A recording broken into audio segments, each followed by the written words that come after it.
आपल्या मागच्या एका याच्यामध्ये पत्रकार परिषदेमध्ये याच्या मागच्याच प्रवीण दरेकर यांचा भ्रष्टाचार या बाबतीमध्ये मी पत्रकार परिषद घेतली होती. आपण सगळे साक्षीदार आहात. त्यानंतर प्रवीण दरेकरांचा एक ट्वीट मी पाहिलं. त्याच्यामध्ये त्यांनी असं म्हणाले की मी अब्रू नुकसान फाईचा दावा भाई जगताप यांच्यावर दाखल करणार आहे. म्हणून मी आज म्हटलं की चला आपल्यालाही सगळ्यांना सांगावं आणि त्यांनाही सांगावं, हिम्मत असेल तर दावा दाखल करा.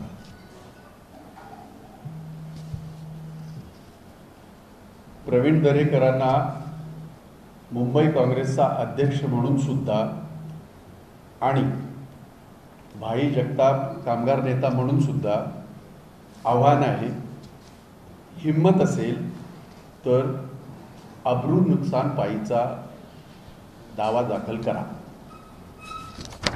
आज माझी माहिती अशी आहे की पोलीस स्टेशनमध्ये त्यांना स्टेटमेंटसाठी बोलवलेलं आहे आणि ते करत असताना अगदी एखादा हिरो जसा एखाद्या पोलीस स्टेशनमध्ये जातो तशा पद्धतीचं चित्र आपल्या इथे बाजूलाच असलेल्या रमाबाई पोलीस स्टेशनमध्ये पाहायला मिळतं. मला मोठं आश्चर्य एका गोष्टीचं वाटतंय की आतापर्यंत पोलिसांनी ज्या कारवाया करायला पाहिजे होत्या ते त्यांच्या काळात व्हायला पाहिजे होतं. 2014 ते 2019 या कालावधीमधला हा भ्रष्टाचार आहे. ज्या कालावधीमध्ये राज्याचे तत्कालीन मुख्यमंत्री देवेंद्र फडणवीस होते आणि पोलीस खातं म्हणजे गृह खातं हे त्यांच्याकडेच होतं. त्यांनी ते कायदेशीर त्यांच्यावर गुन्हा दाखल करायला पाहिजे होता, तो केला नाही. महाविकास आघाडीचं मी तेव्हाही स्वागत केलं, आताही करतो की कोरोना काळ असताना त्याच्यानंतर तात्काळ त्यांच्यावर तो गुन्हा दाखल झालेला आहे. परंतु त्याच्यामध्ये एक मेख अशी आहे जे मला आज तुम्हाला सगळ्यांना सांगायचं आहे. जो गुन्हा इथे दाखल आहे तो त्यांनी दिलेल्या प्रवीण दरेकरने दिलेला मजूर सोसायटीचा मजूर म्हणून जो त्यांनी उल्लेख केला होता किंवा मजूर असल्याचं जे सांगितलं होतं त्याबद्दल हा गुन्हा आहे. माझ्या सरकारला महाविकास आघाडी सरकारला आणखीन एक विनंती आहे. सहकार विभागाने या संपूर्ण घोटाळ्याचे कागदपत्र अगदी ऑडिट सहित याच पोलीस स्टेशनला दिलेला आहे. प्रवीण दरेकरवर हा दुसरा गुन्हा सुद्धा तात्काळ तो दाखल झाला पाहिजे असा माझा आग्रह आहे आणि अशी माझी मागणी आहे. कारण या 2000 कोटीच्या भ्रष्टाचारामध्ये ऑडिटने जे ऑडिट केलं गेलं त्या अधिकाऱ्यांनी स्वतः सगळी कागदपत्र आवश्यक असलेली ही दिलेली आहेत. त्यामुळे माझी माननीय मुख्यमंत्री उद्धवजी ठाकरे, माननीय उपमुख्यमंत्री अजितदादा पवार, आमचे नेते बाळासाहेब थोरात, अशोकराव चव्हाण आणि गृहमंत्री सन्मान्य दिलीप वळसे पाटील यांना माझी विनंती आहे, मी तसं पत्रच लिहितोय की जे कागदपत्र रमाबाई पोलीस स्टेशनमध्ये सहकार विभागाने 2000 कोटीच्या भ्रष्टाचाराची कागदपत्र ऑडिट रिपोर्ट सहित दिलेली आहे, तो गुन्हा तात्काळ प्रवीण दरेकर यांच्यावर दुसरा गुन्हा दाखल करावा. आणि आता काही प्रश्न माझे प्रवीण दरेकरांना आहेत. पोलीस विचारतच असतील, पण एक मुंबईचा अध्यक्ष म्हणून आणि एक सुजाण नागरिक म्हणून माझ्या काही मनामध्ये प्रश्न आले. ते प्रश्न मी त्यांना विचारणार आहे आपल्या मार्फत. माझा पहिला प्रश्न असा आहे की आपल्या प्रतिज्ञा पत्रामध्ये मजूर सहकारी संस्थेची स्थापना कधी झाली आणि कोणी केली, कारण त्याच्याशिवाय मजूर तुम्ही कसे होऊ शकता. माझी पत्रकार मित्रांना विनंती आहे की मी तुमच्यासाठी ती प्रश्नावली तयार केली, मी देतो तुम्हाला सगळ्यांना. हे झाल्यावर मी तात्काळ देतो आपल्याला माहिती करता. नंबर 2, आपल्याला मजूर म्हणून प्रतिज्ञापत्र मजूर संस्थेत कधी सभासत्व देण्यात आलं, कारण तुम्हाला ती प्रतिज्ञा घ्यावी लागते तुम्ही मजूर असल्याचं त्या संस्थेमध्ये. ती कधी देण्यात आली हा माझा प्रश्न आहे. आणि त्याच्यात उपप्रश्न असे आहेत, आपण या सभा सदस्यत्वासाठी कोणती कागदपत्र सादर केली, त्याची प्रत आम्हाला मिळाली तर बरं होईल. त्याशिवाय आपण आतापर्यंत किती मजुरी घेतली, चेकने घेतली, रोकडं घेतलं किंवा कसं काय करण्याची नोंद असतेच ना. मजूर आहे म्हणायला त्याचा पगार असेल, त्याने केलेल्या कामाचा मोबदला असेल, तो कशाने घेतला, रोकड्याने घेतला, चेकने घेतला, त्याची माहिती आम्हाला त्यांनी द्यावी. आपल्या मजूर सहकारी संस्थेत इतर किती व कोण मजदूर सभासद आहेत, कारण संस्था म्हणायच्या नंतर त्याच्यामध्ये अनेक मजूर असायला हवेत तर त्याला संस्था म्हणता येईल. तर ते कोण कोण आहेत त्याची माहिती सन्माननीय प्रवीण दरेकर याने मजूर प्रवीण दरेकर यांनी द्यावी. आपल्या मजदूर संस्थेची किती बँकेत खाती आहेत, मजूर संस्था अशी थोडी होते की नुसतं नाव दिलं की, किती खाती आहेत व ती खाती कोण हाताळतोय, कोण ते पाहतंय, हाही प्रश्न माझा त्यांना राहणार आहे. अशा प्रकारची 10-12 प्रश्न आहेत. मी आता सगळेच वाचून दाखवत नाही, मी तुम्हाला ते तुमच्या हातामध्ये ते मी देतो आणि ते कोणाला तरी देऊन त्यांच्यापर्यंत पोहोचवा. आणि हे प्रश्न विचारण्याचं कारण एकच आहे की विभागीय सहनिबंधक जे असतात त्यांना तो अधिकार आहे की एखादा मजूर किंवा मजूर संस्था पात्र अपात्र ठरवण्याची त्यांना अधिकार आहे. शेवटचा प्रश्न तो असा आहे माझा, मजूर म्हणून आपल्याला विभागीय सहनिबंधकाने अपात्र केलं आहे का, आपण फसवणूक केली आहे त्याबद्दल काय म्हणणं आहे. कारण जर समजा ते मजूर म्हणून अपात्र असतील, त्यांची मजूर संस्था अपात्र असेल, तर त्यांना या मुंबई बँकेचे इलेक्शन लढवता येत नाहीत. हा कायदा आहे, हा सहकार कायदा आहे. आणि म्हणून त्यांना ते तर चेअरमन राहिले, आता तर ते डायरेक्टर आहेत. हे कसं काय. आणि म्हणून पोलिसांवर अशा पद्धतीने जर दबाव कोण आणण्याचा प्रयत्न करत असेल तो ज्याचा प्रश्न झाला. मी आपल्याला मागच्या वेळेला एक गोष्ट सांगितली होती, मी आता दर 7-8 दिवसांनी ह्या बाकीच्या त्यांच्या ज्या काय करामती आहेत त्याच्यावर सुद्धा मी प्रकाश झोड टाकणार आहे. त्याचं सुद्धा मी आपल्याला सगळ्यांना मी विश्लेषण करणार आहे. कुणाला कशी कर्ज देण्यात आली, कर्जाचा व्याजाचा दर हा वेगळा वेगळा कसा असू शकतो मला काही कळलंच नाही. आणि ती सगळी माहिती मी गोळा केलेली आहे. आजचा तो विषय नसल्यामुळे मी त्याच्यावर फारसं बोलत नाही. पण एवढं मात्र नक्की, काही लोकांना कमी दरामध्ये कर्ज देण्यात आलं, काही लोकांची कर्ज माफ करण्यात आली. हे कसं काय.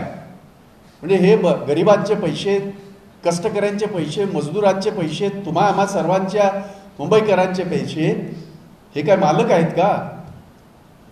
आणि म्हणून अतिशय गंभीर असा हा विषय आहे. आणि देशाची ईडी आणि IT कोणाकोणाच्या कसे कसे मागे लागले ते तुम्हाला सगळ्यांना माहिती आहे. त्याबद्दल मी काही म्हणणार नाही. त्याच्यात काही तथ्य असेल तर त्यांनी शोधून काढावं.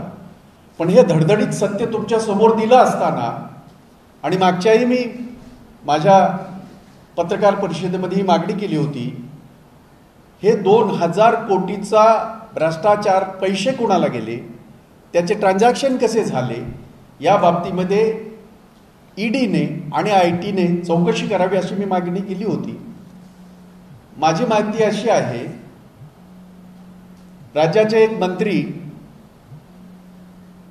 कोल्हापूरचे हसन मुश्रीफ यांच्या काहीतरी त्यांचे काही विषय असतील, त्यांच्या नातलगांचे काही विषय असतील, त्या बाबतीमध्ये किरीट सोमय्याने मागणी केल्यानंतर त्याच्यावर काही कारवाई तर झाली नाही, परंतु त्याचा आधार घेऊन सुमोटो कोर्टाने असं सांगितलंय, जी माझी माहिती आहे, की त्यांची चौकशी करा, त्यांची चौकशी करा. जे काय त्यांच्याकडे जर असं काय असेल, चुकीचं असेल तर त्याच्या सगळ्यांची चौकशी झाली पाहिजे, काय चुकीचं असेल. पण हे धडधडीत प्रवीण दरेकर नावाचा हा माणूस, जो स्वतःला मजूर समजतो, रंगारी म्हणून त्याचं ह्या डेझिग्नेशन आहे. आता किती चुना लावलाय, 2000 कोटीचा चुना गरिबांना सगळ्या लावलाय, ह्या बँकेला लावलाय. याची चौकशी करणार आहे की नाही IT आणि ED? आणि म्हणून माझ्या 3 मागण्या स्पष्टपणे मी आपल्यासमोर ठेवलेल्या आहेत. एक, सहकार विभागाने जी कागदपत्र याच पोलीस स्टेशनमध्ये, याच संदर्भामध्ये, या भ्रष्टाचाराच्या संदर्भामध्ये दिलेली आहेत, त्याच्या आधारे प्रवीण दरेकर यांच्यावर अनेक एक गुन्हा दाखल झाला पाहिजे सहकार विभागाचा. कारण आता जो गुन्ह्यामध्ये चौकशी चालली आहे ती मजूर म्हणून तो गुन्हा आहे, कारण त्याच्यामध्ये ॲफिडेव्हिट खोटं आहे. कारण त्यांचं दुसरं ॲफिडेव्हिट ते बिझनेसमन असल्याचं सांगितलं जात आहे. त्यामुळे त्याची चौकशी व्हावी आणि गुन्हा दाखल करावा सहकार विभागाने. नंबर 2, मी जे काय 12 प्रश्न विचारलेले आहेत त्याचं उत्तर मिळावं. नंबर 3, ज्या प्रकारे कोर्टाने आदेशित केलेला आहे की कुठल्याही भ्रष्टाचाराच्या प्रसंगी त्यांचा तो अधिकार आहे, ज्यांनी कुणी माहिती दिली असेल त्याच्या आधारे काय चौकशा होत असतील, कुण्या मंत्र्याच्या होत असतील किंवा कुठल्या नागरिकाच्या होत असतील तर त्या होऊ द्या. परंतु हे सगळं ही सगळी कागदपत्र जी सहकार विभागाची आहेत, चौकशी अंती आलेले हा निर्णय आहे. मी मागच्या वेळेला सांगितलं, आज ते एवढी पुस्तकं घेऊन आलो नाही कारण तुम्ही बघितलेली आहेत. परत सारखं दाखवणं योग्य नाही. मी आता ते माझे सहकारी तेच विचार होतं, परत आणूया का पुस्तकं. म्हटलं परत आणण्यात काय अर्थ नाही, कारण आपल्याला प्रश्न विचारायचे आहेत. आणि म्हणून यांची चौकशी ही IT मार्फत आणि ED मार्फत व्हावी, ही माझी मागणी आहे. महाराष्ट्र शासनाचे मुख्यमंत्री उद्धवजी ठाकरे, महाराष्ट्र शासनाला माझी विनंती आहे, सहकार विभागाने दिलेली माहिती ती गृहीत धरून प्रवीण दरेकर यांच्यावर सहकार विभागाचा दुसरा गुन्हा आणखीन दाखल व्हावा, अशा पद्धतीची मी मागणी करत आहे. हिंदी में थोड़ा सा जी जी जी मैं देख रहा हूँ आपके चेहरे पे, तो थोड़ा पिछली बार मैंने इसी तरह एक प्रेस कॉन्फ्रेंस ली थी और उसमें विरोधी पक्ष नेता ऊपरी हाउस के सम्माननीय प्रवीण दरेकर जी के बारे में हमने आपको अवगत कराया था. और वो मेरी मनगढ़ंत कहानी नहीं थी.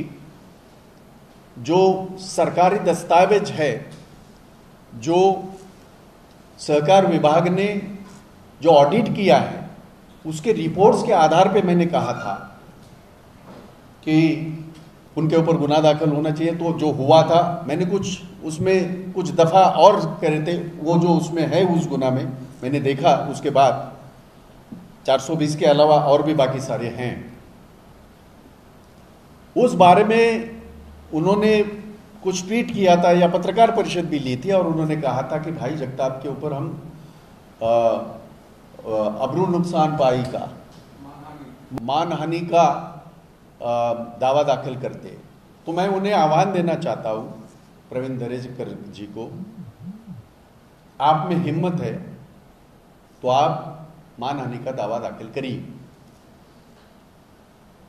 और उसके साथ साथ मैं ये भी बताना चाहता हूं, अभी जो गुनाह दाखिल है वो मजदूर करके उस डेफिनेशन को लेके है.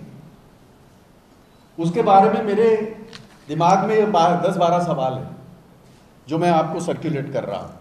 उसका सारा मैं ब्यौरा करूं उचित नहीं है, पर फिर भी कि आपने जो एफिडेविट फाइल किया था वो संस्था कब रजिस्टर्ड हुई, किसने की, आप मजदूर जिस संस्था में हैं आपको सदस्यत्व किसने दिया, आप अगर मजदूर है तो आपने अभी तक कितने काम किए, क्योंकि वो मजदूर संस्था तो काम के लिए होती है और वो भी कानून है हमारे यहाँ वो कानून है मजदूर संस्था के लिए 33%, बाकी के इसलिए 33%, ये कानून है और ओपन, बाकी बचा हुआ जो है वो ओपन में, ऐसा अपने यहाँ कानून है। तो ऐसा कितना काम किया मजदूर करके और मजदूर संस्था करके, और फिर वो जो काम किए उसमें जो आपको ये मिला, जो भी पैसे मिले वो आपने कैश लिए, चेक से लिए, उसका बैंक अकाउंट कौन कर रहा है, ये सारे सवाल मेरे पास है जो मैं उसको आपको ये दे दूंगा। मेरी मालूमात ये है कि ये सहनिबंधक जो होते हैं, जो डिप्टी हम रजिस्ट्रार कहते हैं, उन्होंने इनको अपात्र करके घोषित ऑलरेडी किया था, ऐसी मेरी मालूमात है, मैं आरोप नहीं कर रहा हूं। अगर ये बात सही है तो वो चुनाव कैसे लड़ सकते हैं, वो उस बैंक का डायरेक्टर कैसे बन सकते हैं, वो तो चेयरमैन रहे। ये घोटाला तो उसी दौरान 2014 से 2019 तक, जब इस प्रदेश के मुख्यमंत्री देवेंद्र फडणवीस हुआ करते थे, तब का है फडणवीस, माझ्या तोंडात फडणवीस बसलाय तर काय त्याला माझा इलाज नाही, त्यांनी अब्रू नुकसान पाईचा दावा दाखल करावा, वाट बघतोय मी। तो पुलिस डिपार्टमेंट उनके पास था, खुद मुख्यमंत्री थे, उन्होंने केस दायर नहीं किया, महाविकास आघाड़ी ने किया, मैंने पिछले इसमें उनका स्वागत किया। पर एक केस और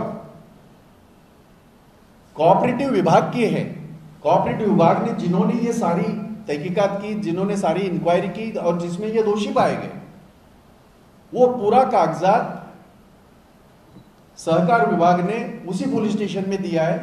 तो सहकार विभाग के माध्यम से दूसरा एफआईआर ये उनके ऊपर लागू होता है। वो महाराष्ट्र सरकार के हमारे मुख्यमंत्री आदरणीय उद्धव जी ठाकरे, उप मुख्यमंत्री अजितदादा पवार, कांग्रेस के हमारे नेता सम्माननीय बाला साहेब थोरात और अशोकराव चौहान जी को मैं विनती करता हूं कि वो गुना तत्काल उनके ऊपर दाखिल हो जाए। मैं ये खत भी लिख रहा हूं उनको इसके बारे में। तो ये संक्षिप्त में ये सारी चीजें हैं। मैंने एक बात और भी कही थी और जो मैं करने जा रहा हूं अगले हफ्ते से, अब यह भी देखा जाएगा इनके कार्यकाल के दौरान किसको किसको किनको किन लोगों को ये कर्ज दिए गए। मेरी मालूमात ये है कुछ लोगों को जो कर्ज दिए उनका जो ब्याज इंटरेस्ट रेट कम रहा है, किसका ज्यादा रहा है, ऐसा तो होता नहीं, हालांकि ऐसा तो मैंने नहीं सुना कभी। तो ये किसके आधार पे और किसके कहने से या किसके अधिकार क्षेत्र में ये हुआ है, उसकी भी मालूमात हमें चाहिए। और मैं आपको मालूमात करके दूंगा आगे चल के इन्होंने किसको किसको किन किन लोगों को कर्ज दिया और आज हालात क्या है उस कर्ज की, और किन किन लोगों को इन्होंने कम इंटरेस्ट रेट से कर्ज दिया, किन लोगों का कर्जा माफ किया। ये होते कौन है, कर्जा माफ करने वाले ये होते कौन है, तो उसके बारे में मैं अगले मेरे इसमें आपका प्रेस कॉन्फ्रेंस में मैं आपको सबको बता दूंगा, अवगत कराऊंगा। तो ये बात ओवरऑल आज के लिए है। एक मुद्दा और है जो मैं बताना चाहता हूं और वो बहुत ही जरूरी है, मेरी विनती है आप सारे लोगों से, इससे थोड़ा उजागर कर दीजिए। यूक्रेन में जो युद्ध हुआ और वहां से जो स्टूडेंट आए, ऑपरेशन गंगा आपने सुना होगा, वो नाम तो ऐसे ही होते हैं। वहां हजारों लोग अभी भी 100-150 वैसे ही बच्चे अभी भी उधर ही है, यानी बॉर्डर पे 4 बॉर्डर पे अभी भी बच्चे हैं और उनकी हालत तो बहुत ही बुरी है। हमने तो यहां से, आपने शायद आप थे मेरे साथ, हमने यहाँ से डायरेक्ट उनसे कांटेक्ट किया था और उनकी हालत उन्होंने ही बयां की। इनकी सबसे बड़ी प्रॉब्लम यह है इन बच्चों की, किसी ने 4 साल कंप्लीट किए, किसी ने 5 साल कंप्लीट किया है और उनका वहां उनके प्रैक्टिकल बाकी है। अगर ये प्रैक्टिकल नहीं होंगे तो उनका पूरा ये जो किया कराया सारा बर्बाद हो जाएगा। मुझे याद है देश के प्रधानमंत्री जी ने और देश के मंत्री महोदय ने प्लेन में जाके जो कुछ ड्रामेबाजी की और जो कुछ वहाँ बड़ा फोटो सेशन और वो आपने भी दिखाया, बहुत अच्छी बात है, बढ़िया है, कोई बात नहीं, उसमें हमें कोई सरोगर ने लाखों लोगों को जब गल्फ से लाए थे तभी तो ऐसा नहीं हुआ था। कांग्रेस के दौरान हमने लाखों लोगों को लाया, ना हमने इवेंट किया, ना हमने इस तरह का कोई काम किया, ना करना चाहते हैं, क्योंकि ये फर्ज बनता है, देश के सरकार का, प्रधानमंत्री जी का फर्ज बनता है। तो मुझे याद है ये बच्चे जब आए थे तब ये पूछा गया हाउ इज द जोश। जोश तो बढ़िया था और तभी ये कहा गया था अगर इन बच्चों के वो जो वहां के यूनिवर्सिटीज है वो अगर नो ऑब्जेक्शन देते हैं तो इनको यहां मदद की जाएगी हिंदुस्तान में, अपने देश में, ये कहा गया था और वो अच्छा निर्णय था। अभी तक ऐसा कुछ भी नहीं हुआ।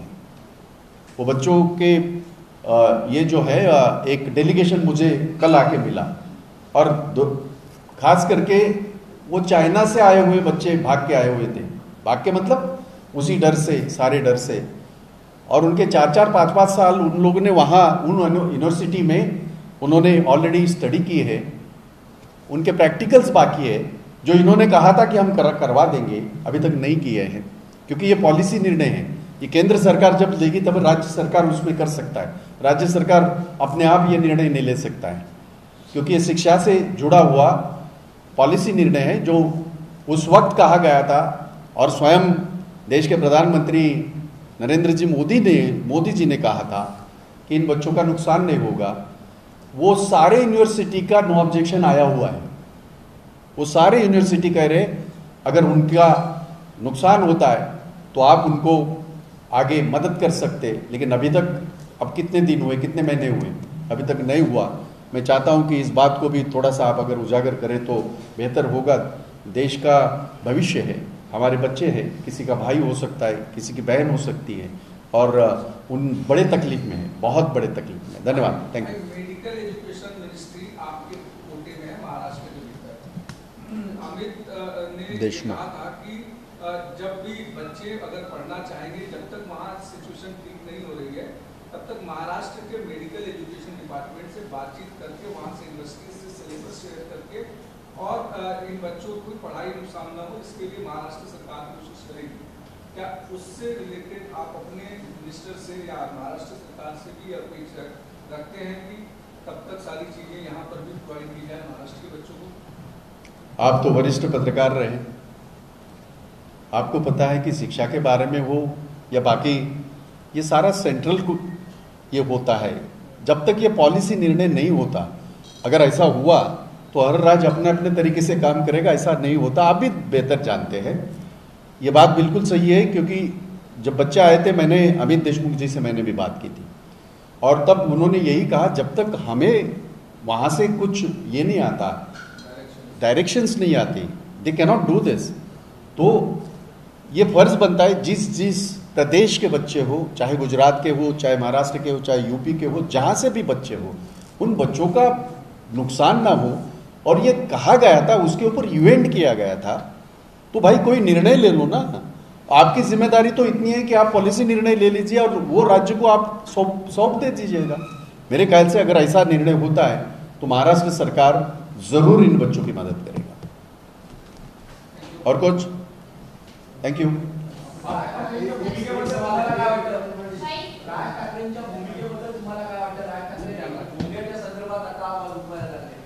आज आपण फक्त मजुराच्या बाबतीत बोलूया। मजूर आमचा फार मोठा आहे, त्याने फार चुना लावलेला आहे। मला असं वाटतं की आपण बोलूया, भोगा तर बोलतच राहील, कधीतरी बोलू। कोण आहे? मला नाही माहिती कोण. तो कौन है Mohit Kamboj? Is who is Mohit Kamboj? I don't know, मैं नहीं जानता। और कुछ ऑलरेडी आज भी हमारा आंदोलन चल रहा है। 31 तारीख से लेके आज तक हमारे फ्रंटल है, उन्होंने आंदोलन किया, हमारे सेल्स है, उन्होंने आंदोलन किया, आज महिला भी कर रही है, आज हमारा एससी डिपार्टमेंट भी कर रहा है। और 6 तारीख को, गुड दैट आपने पूछा, नहीं I wanted to make you aware. हाई बरं झालं आले तुम्ही। आप लोगों को मैं बता भी दूं, 6 तारीख को 6 तारीख को हम लोग 11 बजे दादर स्टेशन पे, हम दादर ईस्ट की बात कर रहा हूँ, स्वामीनारायण मतलब उधर ही जगह है, वेस्ट में तो जगह नहीं है, उधर तो बड़ी दिक्कत है। तो वहां 6 तारीख को मुंबई कांग्रेस बड़े पैमाने में आंदोलन कर रही है इस महंगाई के खिलाफ, पेट्रोल डीजल के जो भाव बढ़ रहे हैं उसके खिलाफ। स्मृति ईरानी ने जब उसको हाथ लगाया था तभी वो 400 रुपये पे था, फिर 500 हो गया, फिर 600 हो गया। आज स्मृति ईरानी की भी प्रगति उसी तरह ही हुई है, अच्छी बात है। तो 1000 तक का वो सारा नज़ारा आप देखिएगा और दिखाइएगा, ये मेरी आपसे विनती है, क्योंकि इसके खिलाफ हाँ तू बोलल्याशिवाय मला पूर्ण नाही होणार। पेट्रोलच बोल, आपल्या सगळ्यांना एक माहिती आहे, 5 राज्याच्या जेव्हा निवडणुका होत्या तेव्हा पेट्रोल आपलं वाढलं नव्हतं, नाही का?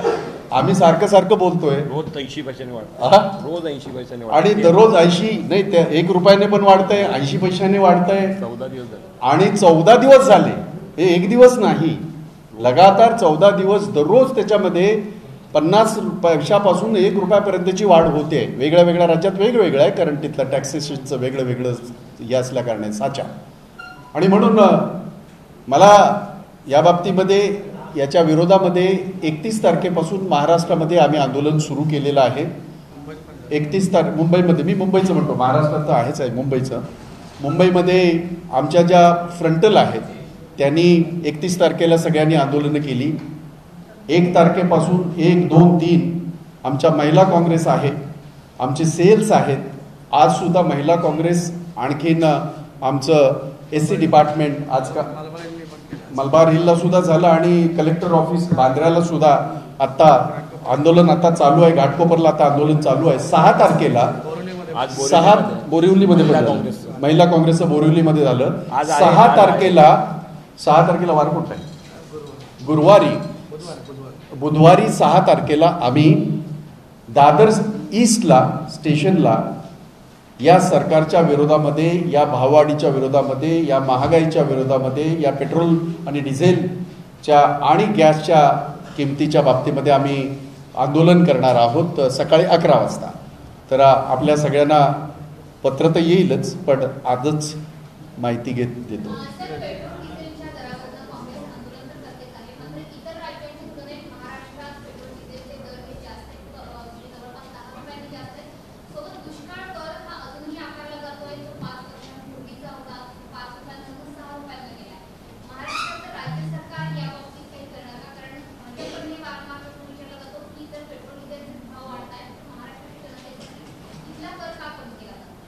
गेल्या 5 वर्षामध्ये किती कमी झाला होता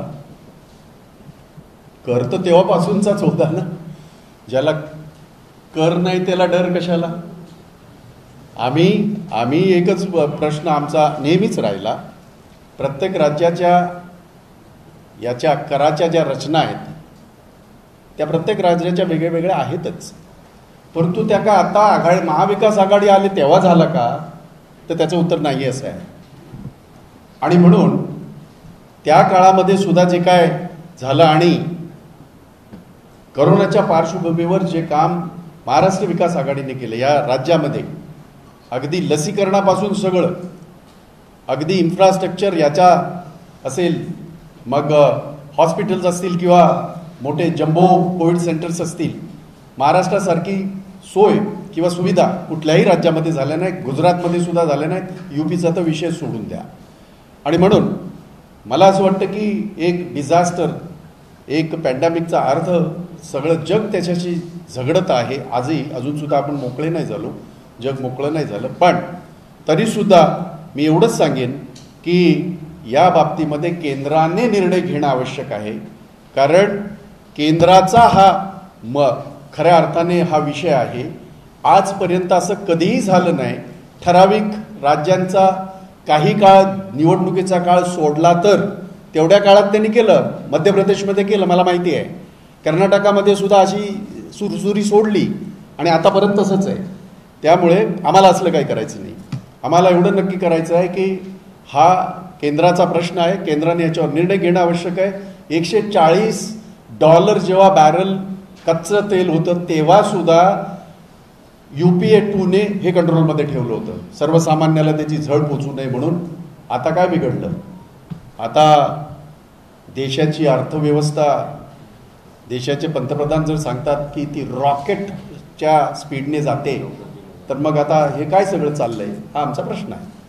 माझा प्रश्न दरेकरच्या पार्श्वभूमीवर आहे. दरेकरच्या प्रकरणामध्ये काँग्रेसने तुम्ही आणि नाना पटोलेंनी पत्र दिली होती, त्यांच्यावर ठोस कारवाई व्हायला पाहिजे असं. राष्ट्रवादीकडून फारशी काही कारवाई होताना दिसत नाही. विधिमंडळात तर देवेंद्र फडणवीस सरळ म्हणाले होते की हे गृहमंत्री हतबल आहे, तर ही हतबलता दरेकरांच्या तपासाच्या आड येणार का? आणि ती आड येत असेल तर काँग्रेस म्हणून तुम्ही ठोस काही कारवाई करणार का? मी आता आपण थोडं उशिरा आलात, पण मी त्याच्या अगोदरच मागणी केली की सहकार विभागाने ज्या कागदपत्र या पोलीस स्टेशनला जे दिलेले आहेत आणि त्यांनी विनंती केली की त्याच्यावर हे करा, केस दाखल करा, ती घ्यावी अशी मी मागणीच केली आहे. पत्र मी परत एकदा मुख्यमंत्र्यांना आणि आमचे गृहमंत्र्यांना लिहितोय.